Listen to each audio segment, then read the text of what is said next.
Hi, I'm Dani. I'm a watercolor artist, and today I'm testing student-grade watercolor paints for the first time. I've always painted with high-end watercolors, and I decided it was time to finally try out the popular Winsor Newton Cotman series. And in this video, we're going to compare student-grade to professional-grade watercolor paints. We're going to make some swatches first, and then I'm going to try to recreate this painting I did using my expensive Daniel Smith paints, and we'll see where it goes.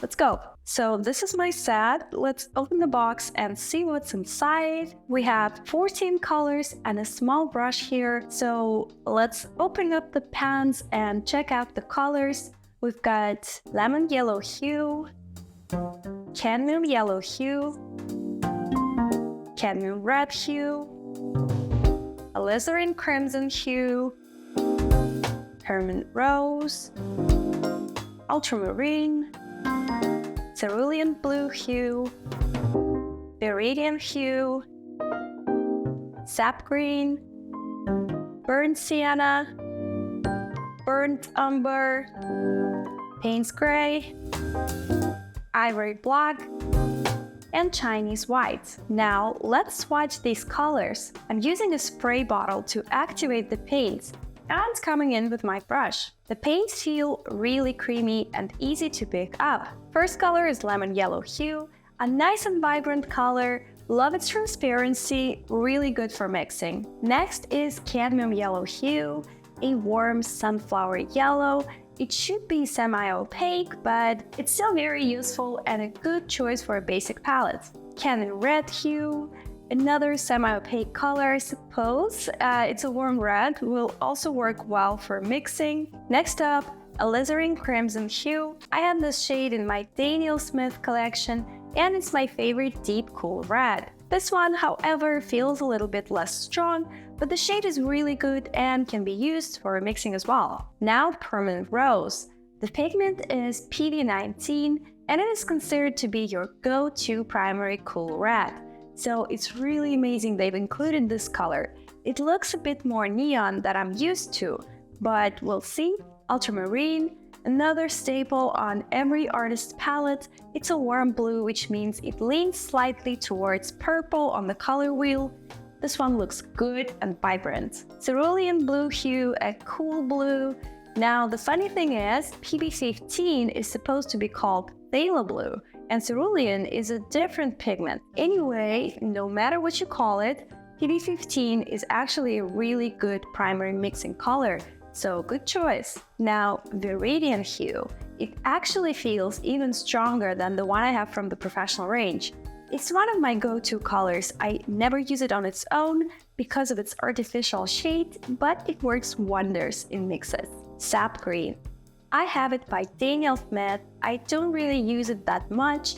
I prefer to mix my own greens, but it's a nice convenience color to add to your mix to speed up the process. As for burnt sienna, I was a bit surprised that they didn't use the PBR7 pigment, which is classic for this color. I'm really curious how it's going to perform, as it looks a bit too orangey and too vibrant for burnt sienna. Burnt umber, another color I use a lot. They did include PBR7 in this one. I'm glad it's on the palette. This color is really versatile and just so helpful for mixing. Payne's gray, one of my favorite darks. I can see from the swatch that it's not as rich as the professional range, but I guess that's what you expect from more affordable paints. Next, we have ivory black. I'm personally not a fan of blacks, but they're good for mixing muted greens with yellow, and if they granulate, which this one does apparently, it's a good way to add texture and mute down any other color. And lastly, Chinese white. You can't see anything because it's white, but it's there, and if you like more opaque techniques or maybe mixing pastel colors, I really don't mind it being on the palette. Now I'm going to swatch my professional grade paints. I'm not going to stop and comment on each color. They're all great and I've used them for a while. If you want, you can pause the video and see the info about brands, color names, and pigments. I tried to find the best match in terms of pigment and color name, like with PB15, which is usually called phthalo blue. Mine's Winsor blue green shade, which is the same thing. I mixed up the order for the colors in this one, but that shouldn't affect the comparison. So these are the final swatches, and I've already fixed the color order so you can see it more clearly. And from here, I can tell that the professional range is a lot more pigmented, and the actual shades look more natural. Cotman colors appear somewhat artificial, even neon to some extent. And the biggest difference is in those stronger pigments. When you look at colors like Winsor blue-green shade, sap green, Payne's gray, Cotman series just straight up lose a point in terms of pigment concentration and achieving dark values. However, we still need to test the Cotmans in action and see how they perform in the painting. I really like this set in terms of color selection. It has all the primaries in warm and cool, some good convenience colors, and some neutral shades. Before we get to painting, let's do a quick test and mix some colors together. I want to see how well the pigments interact with each other, but most importantly, how rich can the consistency get? Because when you mix the colors, you can't pick up the paints straight from the pen. You need to put them on the palette first, and this results in a weaker mixture. Of course, you can mix colors on paper, but it would be nice to still have the option of mixing on the palette first to get more control over the mixture. Also, it's important to mention that I'm swatching on cellulose paper here. It's really affordable watercolor paper, and it's a bit harder to achieve even washes, so they look a bit patchy and the colors appear less vibrant than they would on cotton paper. At the same time, I always do my swatches on this paper, and with professional paints, it's usually less of an issue. So I mixed some secondary colors, which are orange, green, and purple. And then I decided to test my go-to gray mixtures with ultramarine. I paired it with burnt sienna first, which I was really curious about because it seemed a bit orangey, but it did create a nice gray. And the second mixture was ultramarine and burnt umber. Also worked really well. I also wanted to try Viridian and burnt umber together. I love this combo for natural looking greens. It's easy to mix and always looks good. And lastly, I wanted to see what happens if I mix 3 colors together with lemon yellow hue, ultramarine, and burnt sienna. The mixture appeared weak, even though I was trying to add as much paint to my palette as possible. So overall, yes, I can feel the difference between mixing with student-grade paints and professional-grade paints. It's a lot harder to create a vibrant mixture, but in general, they mix quite well, and I was able to achieve some nice shades. One last test I wanted to do was to create a gradient and to see how the colors blend on paper and how well the paint travels while being wet. So I've placed some colors next to each other, creating sort of a rainbow gradient, and made sure I had a lot of water in my brush so that the colors would bleed into each other. I was also trying to pick up generous amounts of paint. It didn't look too bad, especially on cellulose paper, until I tried the same thing with professional grade paints. And that's where I saw the real difference.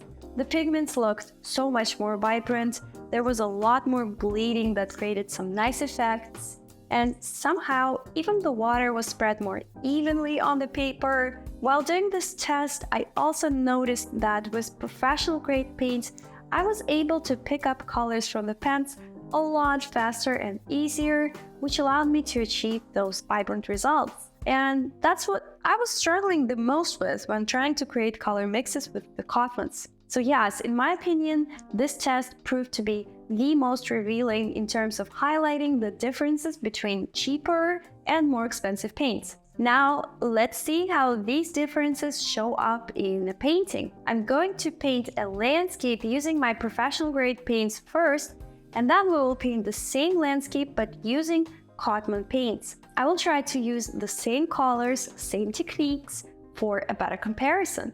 I'm speeding up the process for both paintings so that the video doesn't get too long, but if you want a tutorial video on how to paint this, let me know in the comments and I will post a slower version.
So here are the two landscapes together. This one is professional grade, this one is student grade. Looking at them together, they're very similar with some minor differences. The obvious difference is in the color intensity on the field. Painting 1, the field is a lot more saturated in color, whereas in painting 2, it's more diluted and transparent. You might think it's a better look because of a gradient that adds a sense of depth, but that wasn't my intention. I was trying to make the painting as simple as possible and to create the same look on both paintings. So it was a struggle for me to cover a large area with a wet brush and keep the intensity of the color. What I also struggled with was painting reflections. With professional paints, I only needed to wet the area with water and drop in some color, and the paint traveled by itself, creating a smooth effect. With Cotmans, however, I noticed that the paint needed some help traveling in water, so I had to manually blend this area. But overall, I do think the results are really good. I was worried I wouldn't be able to achieve the same rich darks with Cotmans, but it really did a decent job in doing that. I still can't see the difference and enjoy the process more painting with expensive paints, but would I recommend Cotman watercolors for beginners? Yes, absolutely. So that was my first time painting with Cotman watercolors. I really enjoyed doing this test. I enjoyed the paints. However, I still want to offer you an alternative in case you're looking for something of a better quality. Even though I do approve these paints for beginners, if you want better quality and are ready to spend a bit more, I would go for a set of 5 primary colors of professional paints in tubes. And these are the colors I can recommend.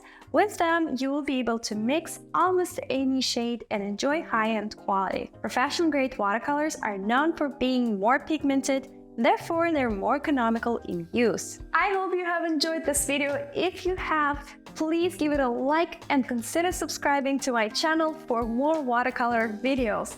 And I'll see you next time. Bye!